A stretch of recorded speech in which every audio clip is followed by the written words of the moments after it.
الحمد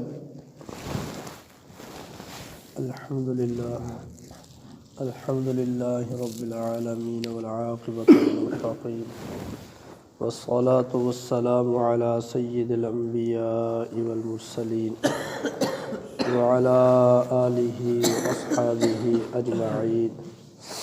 أما بعد فأعوذ بالله من الشيطان الرجيم. بسم الله الرحمن الرحيم. قال فاذهب فإن لك في الحياة أن تقول لا مساس وإن لك موعدا لن تخلفا وانظر إلى إلهك الذي ظلت عليه عاكفا لنحرقنه ثم لننسفنه في اليم نسفا إنما إلهكم الله الذي لا إله إلا هو وسع كل شيء علما. صدق اللہ العظیم. اللہم صل علی سیدنا محمد وعلی آل سیدنا محمد وبارک وسلم. بسم اللہ الرحمن الرحیم. قال فرمایا فاذهب پس تو جا، فإن لک فی الحیات پس بے شک تیرے لیے دنیاوی زندگی میں یہ سزا ہے، ان تقولا یہ کہ تو کہتا پھرے گا، لا مساس مجھے نہ چھوو، مجھے ہاتھ نہ لگاؤ، وَإِنَّ لَكَ اور بے شک تیرے لیے موعداً جو وعدہ ہے، لن تخلفہ ہرگز اس کے خلاف نہیں ہوگا. وَانظُرْ تو دیکھ، اِلَىٰ إِلَٰهِكَ الَّذِي اس اپنے معبود کی طرف، الَّذِي ظَلْتَ عَلَيْهِ عَاكِفًا جس پر تو جمع رہتا تھا، لَنُحَرِّقَنَّهُ البتہ ضرور ہم اس کو جلا دیں گے، ثُمَّ لَنَنْسِفَنَّهُ پھر ہم اس کو بکھیر دیں گے، فِي الْيَمِّ دریا میں، نصفاً اڑا کر.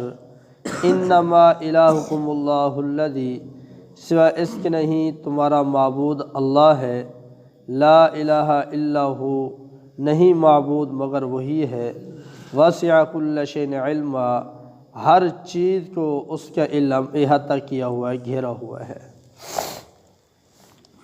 حضرت موسیٰ علیہ السلام جب اپنے بھائی حضرت ہارون علیہ السلام کو اپنی قوم کا نگران بنا کر کوہ طور پر گئے تو واپسی پہ جب آئے تو بچھڑے کو معبود بنایا ہوا ہے.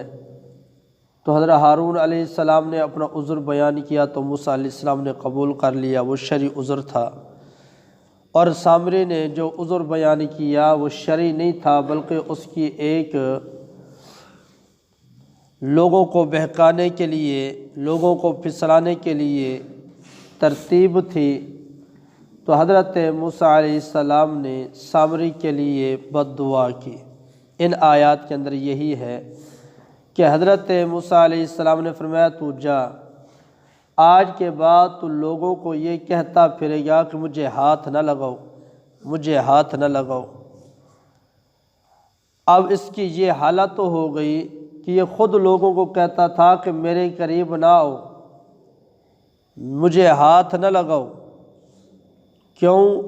اس نے جو بچھڑا بنایا تھا اس نیت پہ کہ لوگ کہیں گے اس نے یار بڑا بچھڑا بنا دیا ہے، تو لوگ اس کی تعریف کریں گے، واہ واہ کریں گے، اس کو سرداری ملے گی. تو اللہ تعالیٰ نے اس کے اوپر ایسی بیماری مسلط کر دی کہ یہ لوگوں سے دور بھاگتا پھرتا تھا، کہیں سے کسی کو آتا دیکھتا وہ راستہ چھوڑ کے بھاگ جاتا تھا. بلکہ مفسرین نے یہ لکھا ہے اگر کوئی اس سے ملتا یا یہ کسی کو ملتا دونوں کو بخار چڑھ جاتا، دونوں بیمار ہو جاتے.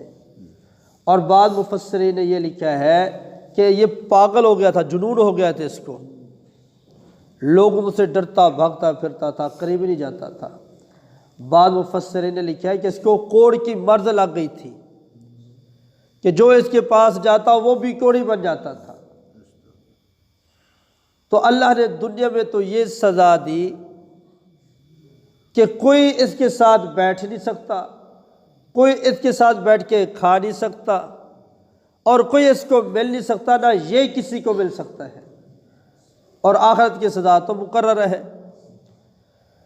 اور دوسری بات موسیٰ علیہ السلام نے یہ فرمائی جس بچڑے کو تو نے معبود بنایا، لوگوں کا ایمان خراب کیا، اللہ سے ہٹا کے بچڑے کی طرف لگا دیا، ہم اس کو جلا دیں گے۔ لَنُحَرِّقَنَّهُ ثُمَّ لَنَنْسِفَنَّهُ فِي الْيَمِّ نَسْفًا، ہم جلا دیں گے، اس کی جو راکھ ہوگی اس کو دریا میں اڑا دیں گے، بہا دیں گے۔ حضرت موسیٰ علیہ السلام نے اس بچڑے کو آگ لگوا دی، اور وہ جو راکھ تھی اس راکھ کو دریا میں بہا دیا، اور بتانا یہ مقصود تھا موسیٰ علیہ السلام نے اس لیے جلایا، اس لیے راکھ کو دریا میں بہایا کہ سامری بھی دیکھے، اور جنہوں نے بچڑے کی پرستش کی ہے، بچڑے کی عبادت کی ہے، بچڑے کو سجدہ کیا ہے، وہ بھی دیکھیں،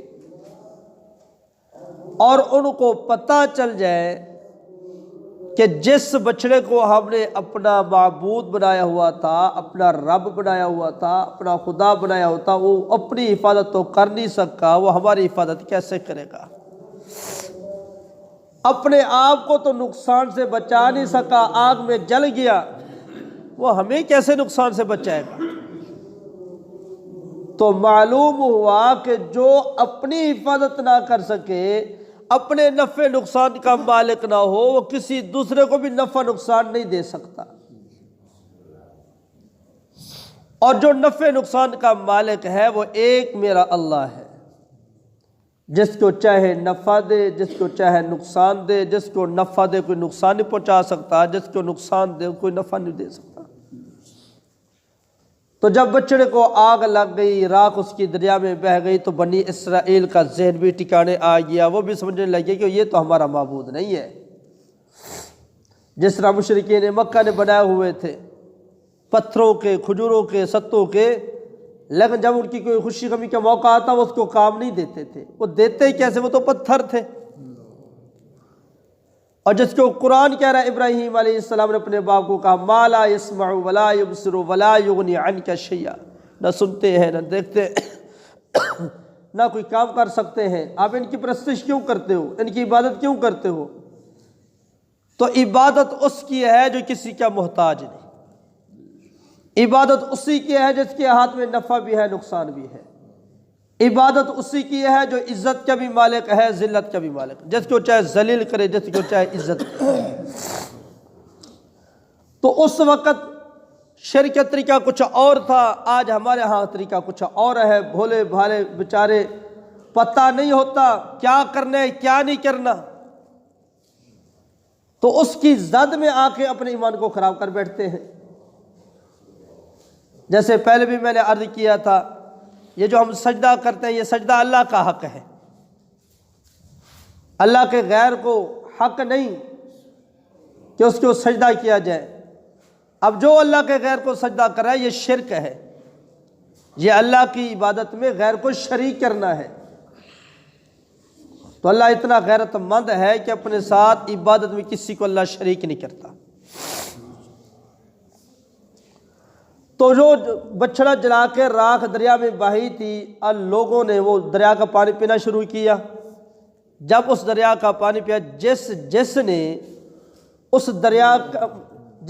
نے بچڑے کی عبادت کی تھی، بچڑے کو معبود بنایا، اپنا خدا سمجھا تھا، اس نے جب پانی پیا تو اس کا چہرہ زرد پڑ گیا، چہرہ خراب ہو گیا۔ یہ اللہ تعالیٰ مشرکین کو یہ دنیا میں صدا دے رہا ہے، اور آخر میں کیا صدا ہے؟ 5ویں پارے میں اللہ تعالیٰ فرمایا ان اللہ لا یغفر ان یشرک بہ ویغفر ما دون ذلک لمن یشاء۔ اللہ تعالیٰ مشرک کو کبھی معاف نہیں کریں گے، وہ جہنم میں جائے گا، باقی جس گناہ کو اللہ چاہیں گے معاف کر دیں گے۔ یہ شرک ایسا گناہ ہے اور کبیرہ گناہ ہے۔ اب جس نے بچڑے کی عبادت کی، شرک کیا تھا، انہوں نے پانی پیا دریا کا، پیاس لگ گئی تھی، پانی تو پینا تھا، تو ان کے چہرے زرد پڑ گئے، سارے پریشان۔ اب موسیٰ علیہ السلام نے اللہ سے التجا کی، اللہ اب یہ اتنے سارے حالت میں پڑے ہوئے ہیں، چہرے زرد ہوئے پڑے، ان کے ساتھ کیا کریں ہم؟ ان کی توبہ کیا ہے؟ اللہ نے کیا فرمایا توبہ کا طریقہ؟ کہ توبہ کا طریقہ یہ کہ ان کو اپنی جان دینی پڑے گی، اپنی جان دیں گے تو ان کی توبہ قبول ہوگی، ورنہ ان کی توبہ قبول نہیں ہوتی۔ کیسے؟ فرمایا کہ جنہوں نے پرستش کی ہے بچڑے کی ان کو قتل کریں وہ لوگ جنہوں نے پرستش نہیں کی۔ اب کیسے کریں؟ رشتہ دار کو اپنے ہاتھ سے قتل کرے، باپ بیٹے کو اپنے ہاتھ سے قتل کرے، بیٹا باپ کو اپنے ہاتھ سے قتل کرے، بھائی کو اپنے ہاتھ سے قتل کرے، رشتہ دار کو قتل کرے، یہ ان کی توبہ ہوگی۔ اب انہوں نے قتل کرنا شروع کر دیا، رشتہ دار کو قتل کر رہا ہے۔ تو رات میں تو یہ آتا ہے کہ 3000 آدمی قتل ہوئے، اور دوسری روایات میں آتا ہے کہ 70,000 آدمی قتل ہو گئے۔ اب موسیٰ علیہ السلام نے کہ اللہ مہربانی کرے، ایسے تو یہ سارے ختم ہو جائیں گے، اتنا خون جاری ہے، اتنے سارے قتل ہو گئے ہیں، اللہ معاف فرما دے۔ تو اللہ رب العالمین نے پھر یہ روک دیا کہ اب قتل نہ کرو، جو بچ گئے ہیں ان کو میں رب نے معاف بھی کر دیا، ان کی خطاؤں کو معاف فرما دیا، اور اب اللہ نے ان کو شفا بھی عطا فرما دی۔ اب دیکھو جو مشرک ہے وہ قطعاً رب کو منظور نہیں ہے، یہ تو اس کی مہربانی ہے کہ وہ زمین کے اوپر چل پھر رہا ہے، ورنہ اس کو زمین پہ چلنے ہی نہیں دیتا کہ ان کو قتل کر دو۔ لیکن یہاں موسیٰ علیہ السلام کی قوم سے گناہ ہوا تو توبہ طریقہ کیا تھا؟ بھائی کو قتل کرے، باپ بیٹے کو قتل کرے، لیکن قربان جو وہ آمنہ کے لال پہ، امام الانبیاء فخر الانبیاء صلی اللہ علیہ وسلم پر محبوب کے صدقے یہاں اس امت میں کوئی گناہ ہو گیا تو رب نے یہ نہیں فرمایا کہ محبوب ان کو کہنا ہے دوسرے کو قتل کریں گے تو میں معاف کروں گا، ایسے معاف نہیں کروں گا۔ اللہ فرماتا ہے یہ سچے دل سے توبہ کر لے، میں رب اپنی رحمت کے دریا بہا کے ان کو معاف کر دوں گا۔ اب کتنا معافی کا طریقہ آسان ہے، توبہ کا طریقہ آسان ہے۔ اگر وہی قانون اب بھی ہوتا جو موسیٰ علیہ السلام کے امتیوں کے لیے تھا کہ وہ قتل کریں گے تو توبہ قبول ہوگی، ایسے توبہ قبول نہیں ہوگی، وہ قانون اب بھی ہوتا تو پھر کیسے؟ ہم تو ایسے توبہ کرنے کے لیے تیار نہیں، تو پھر کون قتل کرتا؟ تو کتنی اس رب کی مہربانی ہے کہ اس نے فرمایا کہ جتنا ہی مجرم کیوں نہ ہو، 100 آدمیوں کا قاتل ہی کیوں نہ ہو، وہ نیت ہی کر کے جا رہا ہے، اللہ نے اس کو معاف کر دیا۔ تو میرے بھائی ہم بھی سارے گناہ گار ہیں، ہم سے لغزشیں ہو رہی ہیں، غلطیاں ہو رہی ہیں، گناہ ہو رہے ہیں، بعض گناہ ایسے ہو جاتے ہیں پتہ نہیں چلتا، باتوں میں گناہ ہو جاتے ہیں، آنکھوں سے گناہ ہو جاتے ہیں۔ تو ہم سارے سچے دل سے ہر وقت توبہ کرتے رہا کریں، اور یہ دعا کرتے رہا کریں اللہ موت سے پہلے ہم سب کو سچی توبہ ضرور نصیب فرمانا۔ جب موت سے پہلے سچی توبہ نصیب ہو گئی، توبہ کرنے والا ایسا ہوتا ہے اس کے گناہ ہی نہیں ہے، گناہ ختم۔ تو جب وہ توبہ کر لے گا اس کے بعد اس کی موت کے وقت آئے گا تو گناہوں سے پاک صاف ہوگا، لیکن حقوق العباد کا معاملہ یہ معاف نہیں ہوگا، یہ توبہ سے بھی معاف نہیں ہوتا۔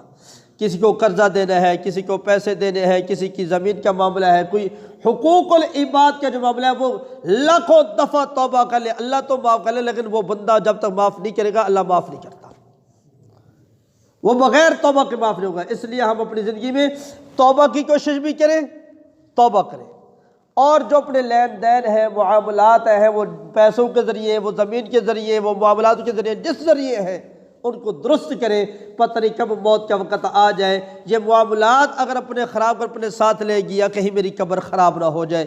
اللہ رب العالمین سے دعا جو کہا سنا گیا، اللہ تعالیٰ ہم سب کو عمل کی توفیق عطا فرمائے۔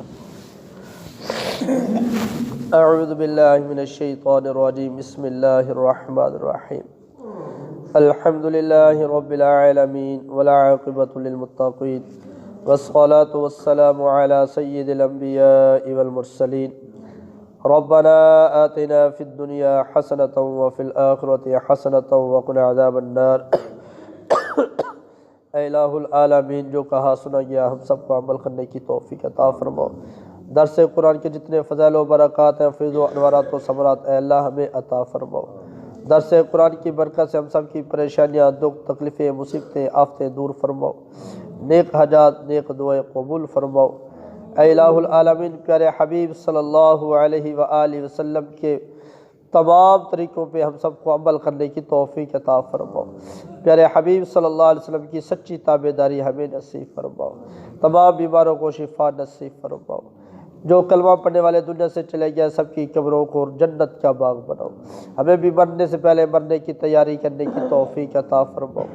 اے الہ العالمین، پیارے حبیب صلی اللہ علیہ وآلہ وسلم نے جتنی خیر کی دعائیں مانگی وہ تمام خیریں ہمیں بھی نصیب فرماؤ۔ ہمارے نبی صلی اللہ علیہ وسلم نے شرور سے پناہ مانگی ہے ہمیں بھی پناہ نصیب فرماؤ۔ اے ہم سارے سچے دل سے توبہ کرتے ہیں ہماری توبہ قبول فرماؤ۔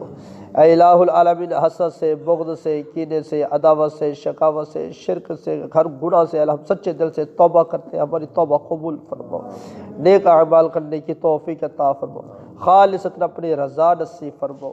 ریاکاری دکھلاوے سے محفوظ فرماؤ۔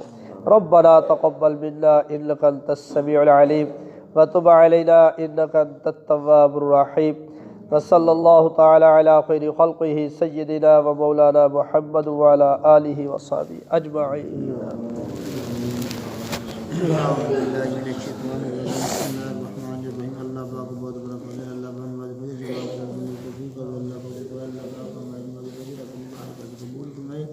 اور ہمارے بھائی جو ہمارے یہاں رہے ان کی ہم دعا بھی کریں ان کو دعوت اس کو مل کر میں بھی کیا آپ سارے ساتھی تیار ہیں انشاءاللہ ملاقاتیں ہو رہی ہیں سارے کو شکر ملاقاتیں کریں جتنے بھی ہو سکتی ہے، 1 نال 2 نال 4 نال ملاقاتیں کرتے رہیے اور دعا بھی کرتے رہیے۔ دوجا نال ملاقاتیں کریں گے انہیں فائدہ یہ ہوئے گا آپ خود نمازی بن جاؤں گے۔ اللہ 5 وقت نماز نصیب فرمائے گا۔ اللہ تعالیٰ عملی زندگی نصیب فرمائے گا۔ اعوذ باللہ من الشیطان الرجیم، بسم اللہ الرحمن الرحیم۔ الحمد للہ رب العالمین والعاقبۃ للمتقین والصلاة والسلام علی سید الانبیاء والمرسلین۔ ربنا آتنا فی الدنیا حسنۃ وفی الآخرۃ حسنۃ وقنا عذاب النار۔ اے اللہ تیرے دین و سبق مشرق نے اپنی بارگاہ اندر قبول و منظور فرماؤ، کمی کو تہیں معاف فرماؤ۔ اس مشرق دی برکت نہ پورے عالم دے اندر اپنا دین زندہ فرماؤ۔ پیارے حبیب صلی اللہ علیہ وسلم دی برکت میں زندہ فرماؤ۔ ان واسطے سانو سارے اولاداں نو نسلاں نو قیامت تک آن والی پوری انسانیت نو قبول فرماؤ۔ اے الہ العالمین، اس مشرق دی برکت نہ سارے دنیا آخرت دے سارے مسئلے حل فرماؤ۔ دنیا آخرت اندر کامیابی والی زندگی نصیب فرماؤ۔ ربنا تقبل منا انک انت السمیع العلیم وتب علینا انک انت التواب الرحیم وصلی اللہ تعالی علی خیر خلق سیدنا و مولانا محمد وعلی آلہ وصحبہ اجمعین۔ لا الہ الا اللہ محمد رسول اللہ صلی اللہ علیہ وسلم۔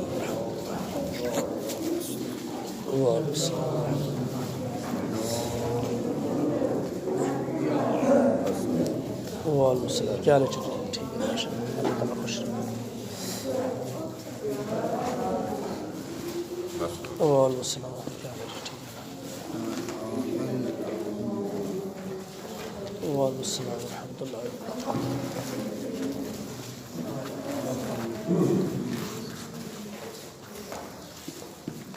وعلیکم السلام۔